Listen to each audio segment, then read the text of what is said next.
The federal government's moved to put the final nail in the coffin of the Howard government's controversial work choices legislation. With Kevin Rudd on his way back from Peru, the spotlight was on acting Prime Minister Julia Gillard, who introduced the new Fair Work Bill. The opposition's acknowledged that work choices is dead and says it won't stand in the government's way.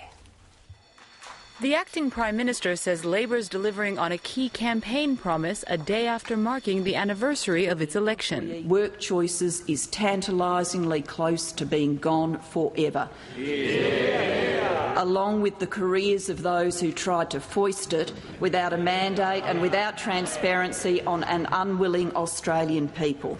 She says a safety net will underpin the Fair Work legislation. It also restores unfair dismissal protections and provides a new scheme of bargaining for low-paid workers. It actually rewrites the architecture for an industrial relations system. It puts collective bargaining at the centre of a modern system.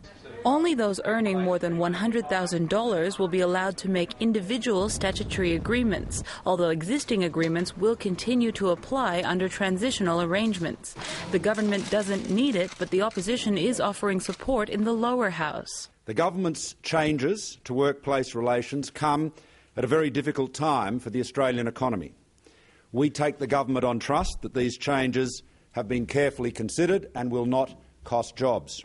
Business is also acknowledging the government's mandate, but has raised concerns about what it says are risks associated with increased union power. If they're not rectified by the Senate, will ultimately feed into some negative impact on jobs and economic activity. The coalition is reserving its right to propose amendments in the upper house. The Senate won't review the bill until February. Those holding the balance of power are also hinting that they'll seek to make their own changes. The Greens say the bill doesn't go far enough. Those that have been most at risk and affected by work choices may still be vulnerable under this legislation. If the bill passes, the changes will begin next July, with the new awards and minimum conditions coming into effect in 2010. Kathy Novak, World News Australia.